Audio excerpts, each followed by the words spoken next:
कि आप लोगों को पता है कि हम इस टाइम ग्राम फुगाना में हैं और हम और ये घूमने आए हुए हैं। और अभी ग्राम फुगाना डिस्ट्रिक्ट कौन सा है? डिस्ट्रिक्ट शामली है और ग्राम फुगाना जो कि शामली नहीं है, तो डिस्ट्रिक्ट शामली नहीं है, मुजफ्फरनगर है। और ये यहाँ के जो प्रधान हैं उनको 2 बार अवार्ड भी मिल चुका है, नेशनल और क्या कहते हैं उसके साथ ही स्टेट और राष्ट्रीय लेवल पे और अंतर्राष्ट्रीय लेवल पे कह सकते हैं। छोड़ो ना, उनको दोनों मिल चुका है बस। और हमारे पीछे आप सरसों की खेती देख सकते हैं और गांव का नज़ारा मैं आपको दिखाऊंगी। जो गांव का नज़ारा है ना वो बहुत खूबसूरत है, बहुत ही डेवलप गांव है ग्राम फुगाना, भूलिएगा मत। अगर कभी आपको लगता है कि सच में इस गांव को एक मिसाल कहा जा सकता है, इसके अंदर एक बैंक की ब्रांच भी है, अच्छी नालियां हैं, अच्छे अच्छे घर हैं और रोड भी पूरे के पूरे आपको बने हुए दिखेंगे, कोई कच्चा रोड नहीं है। तो हम यहाँ पे आए थे भैया की शादी अटेंड करने और हमने सोचा ज़रा सा गांव को घूमा जाए और उनकी शादी अभी तो कल है, तो आज हम बस गांव को ही घूम रहे हैं और हम आपको बाकी का नज़ारा दिखाते हैं। आप देखते रहिए, अगल बगल गन्ने के खेत भी हैं और हम यहाँ पे साड़ी पहन के घूम रहे हैं।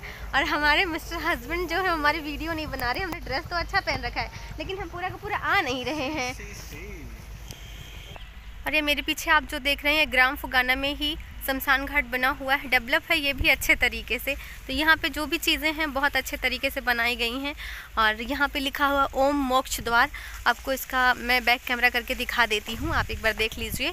तो ग्राम फुगाना में ऐसा मतलब आप सोच सकते हैं वो सारी चीज़ें आपको मिलेंगी जो एक गाँव में होनी चाहिए, एक जनता की रिक्वायरमेंट है, वो सारी चीज़ें आपको ग्राम फुगाना में अवेलेबल मिलेंगी। और इसको कह सकते हैं एक विकसित गाँव। से जो देख पा रहे हैं ये ग्राम फुगाना का अपना जो है शमशान घाट है और यहाँ पे आपको बहुत सारे ऐसे मंत्र लिखे हुए दिखाई देंगे, क्योंकि आपको पता ही यहाँ पे आत्माओं का दहन किया जाता है और आत्मा में परमात्मा का वास होता है, यही सब लिखा हुआ है। और उसके बगल ही जस्ट आपको दिखाई देगा कुछ उपले हैं, उसके साथ ही साथ आप बड़ा सा एक ट्रांसफार्मर भी देख सकते हैं जहाँ से मुझे लगता है ग्राम फुगाना में लाइट की सप्लाई होती है। तो ग्राम फुगाना के जस्ट बगल में ही आप देखेंगे कि एक सोलर पैनल भी रखा हुआ है और यहाँ पे थोड़ा दूर देखेंगे तो एक पानी की टंकी भी आपको दिखाई नज़र देती हुई आएगी। और यहाँ का जो व्यू है और इन्वायरमेंट है वो बहुत अच्छा है, क्योंकि लोगों ने बहुत अच्छे से मेंटेन भी किया हुआ है। और एक गांव में जो चीज़ें कि हम उम्मीद नहीं करते वो सारी चीज़ें यहाँ पे अवेलेबल हैं। उम्मीद इन द सेंस कि आपको यहाँ पे कचरे का ढेर भी नहीं दिखाई देगा, कचरे के लिए प्रॉपर डब्बे बने हुए हैं और उसमें लिखा हुआ है कि कृपया करके कूड़ा कचरे में ही डालें। और जो गाँव का बाहर का सीन है ये एकदम गाँव के, वो मैं आपको दिखा रही हूँ। और इसके साथ ही यहाँ पे सरसों की खेती हो रखी है, उसके साथ ही आलू की भी खेती हो रखी है। तो एक बार हम इन सब का ज़रा एंजॉय करते हैं, उसके बाद मिलते हैं आपसे 2 मिनट में। आलू की खेती है, बड़े स्तर पे की गई है, लगभग 1 बीघा होगा। हाँ ये 1 बीघा होगा। यूपी का जो बीघा होता है वो बड़ा होता है, उत्तराखंड का बीघा छोटा होता है। और उसके साथ इसको बगीचा बोलते हैं। बगीचे में ये रास्ता जा रहा है और हम एक बार बगीचे में चलते हैं, फिर आपको वहाँ का व्यू दिखाते हैं। और आप मेरे जस्ट बगल देख सकते हैं उपले बने हुए हैं जिनको गोबर से बनाया जाता है, हाथ से। इनके साइज़ बहुत बड़े बड़े हैं और जब ये सूख जाते हैं तो इन्हीं से खाना बनाया जाता है।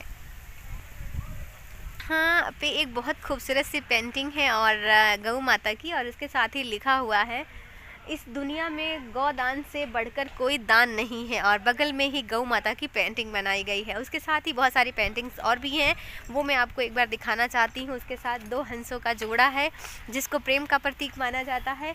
और उसके साथ ही है वृक्ष लगाओ जीवन पाओ, आप देख सकते हैं। तो बहुत सारी ऐसी पेंटिंग्स जो मोक्ष द्वार है उस पर बनी हुई है और उसके साथ ही साथ लिखा हुआ है कि ये मोक्ष का द्वार है। तो फाइनली वीडियो को क्लोजअप करते हैं। हम पहुंच चुके हैं जहां पे बारात है और जहां पे घर है। मिलते हैं थोड़ी देर में या फिर नेक्स्ट ब्लॉगिंग में। तब तक के लिए सब लोग अपना ख्याल रखिए और हाँ, कमेंट करना ना भूलिए कि गांव फुगाना आपको कैसा लगा। Bye bye and take care.